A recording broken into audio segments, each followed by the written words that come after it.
Hi everyone, Kelt here, bringing you my thoughts on the British royal family, and today I'm talking about the latest news concerning Harry and Meghan's various projects which are failing in quick succession. So Spotify have dropped Meghan's Archetypes podcast and it won't be renewed.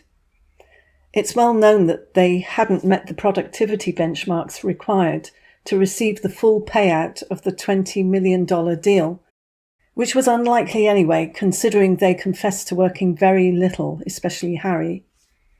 I was half expecting them to use their alleged catastrophic car chase on Spotify to make their millions, but no, the fact that it was proved to be fake brought them publicity, but not a way to make money out of it. It's interesting that it's being said now that the team behind Archetypes remain proud of the podcast they created at Spotify, while Meghan always manages to be proud of everything she does. It's saying also that Meghan is continuing to develop more content for the Archetypes audience on another platform, a different platform. This was what a spokesperson for the company claimed. Spotify is laying off people in the hundreds, and although they're saying that they are revamping and they will be offering creator tools to podcasters to help them, it does have all the signs of something which is sinking. So it has suffered the Markle effect and been well and truly markled by the look of it.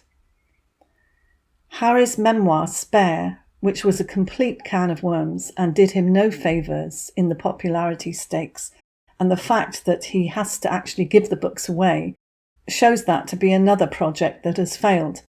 Although it talks about it being a bestseller, it's only a bestseller within a very small genre. It's quite sad that Harry's greatest project is his obsession with destroying the press. The fact that he says he's doing it for the little people who cannot afford to sue the press is absolutely hysterical, because most people don't have problems with press intrusion because they have normal lives. So it doesn't matter if they can't afford to sue the press, because the press are not interested in them. The ones that the press are interested in are usually the ones that have got the money to sue them in the first place. I thought that his comment was ridiculous. And why not just tell the truth? He's doing this because it's the one thing that he's actually good at, which is complaining, finger-pointing and blaming, something he grew up doing and obviously became excellent at. How embarrassing also that he declares his campaign as his life's work. Really? He is also very aware that if he loses, he could end up with a massive bill for costs in the millions. What a waste of money when he could use that to help people, really help people. He definitely lost the support of the British public. When Harry said that he couldn't trust anybody and felt that his friends were turning against him, that he became very suspicious and it left him isolated, that's his mind talking, that's not reality. Prince William turned out fine. I think the only thing that could redeem Harry would be if he focused on something real and did some real humanitarian work without cameras around and without telling people what he's actually doing. Stop suing the press and go to a remote African country with no press and dig some wells. Harry had no evidence whatsoever to show that he was hacked, so much so that everyone was wondering why he was actually there. But the reason this is, again, is down to jealousy. He was jealous that people were not interested in him enough for him to be genuinely hacked. And he wanted to be like the ones, the real famous ones, the Hollywood stars that he is envious of, that were genuinely hacked. He wanted to be like them. Now that he started this, his name is now on the list of famous hacked people, the ones worthy of super injunctions. Harry now feels that he's on a par with these interesting famous people who have super duper injunctions. And I believe that sums it up. He knows he wasn't hacked. He just wants desperately to be. He also wanted everyone to believe that it ruined his love life, but it didn't. He can't bear the truth that they left the relationship because of his behaviour. Let's not forget about the Heritage Foundation, who want to see how Harry answered his questions in his application form to obtain his visa, his US visa.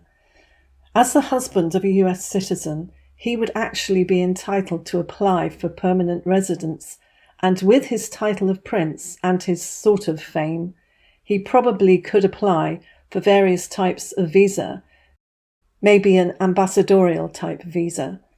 EB1 Visa is the one I think Harry thinks he should have, which is where you have to demonstrate extraordinary ability or have a record of extraordinary achievement, specifically in the film and TV industry, which Harry does have, because he has single-handedly made himself into a complete joke worldwide.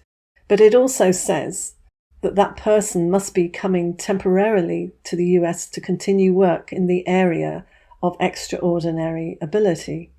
Harry is extraordinary, but I don't think he fits this criteria, do you?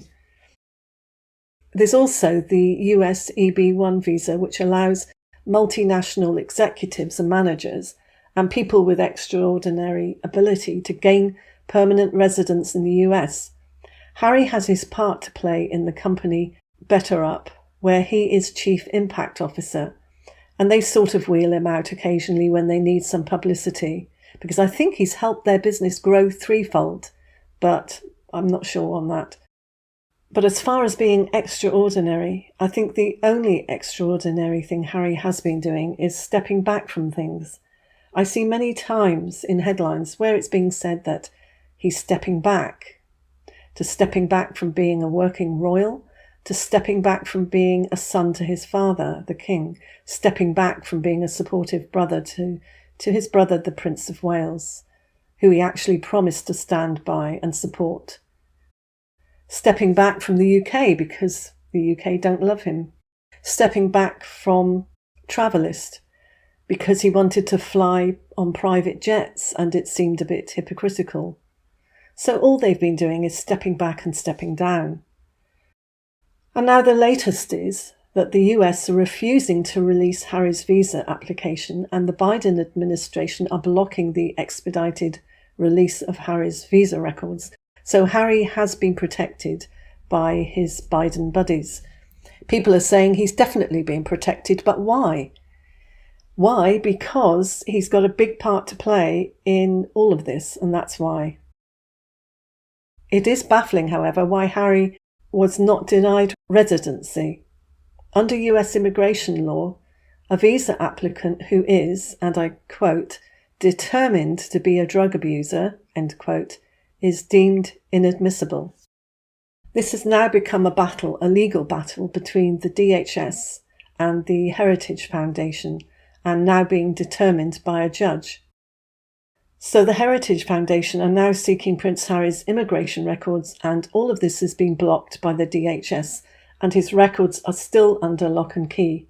The reasoning is that there is no public interest in disclosure sufficient enough to override Prince Harry's privacy interests, and then other critics are saying that it shows an appalling lack of transparency by the Biden administration. That's another can of worms. If Harry is all about privacy, then why did he brag about his drug use in his book in the first place? All that's being asked for is records that are related to the very things that Harry was bragging about. How is that invading his privacy? His cognitive dissonance is also quite unreal. Harry didn't just admit it, he wrote about it in his memoir and bragged about it. So the US government will appear in court next week to answer questions about Harry's visa records. I bet he's loving the attention. He will be showing the world that it's not what you know, it's who you know. So what do you think? Let me have your thoughts and your questions, and as I said, I'll do my best to answer them in the next video. Also, YouTube have a habit of just unsubscribing people without their knowledge, so I think it's a bit of a clean-up they do from time to time. So please check to make sure that you're still subscribed, and if you're not, then please do. Thanks for watching. Much love. Bye.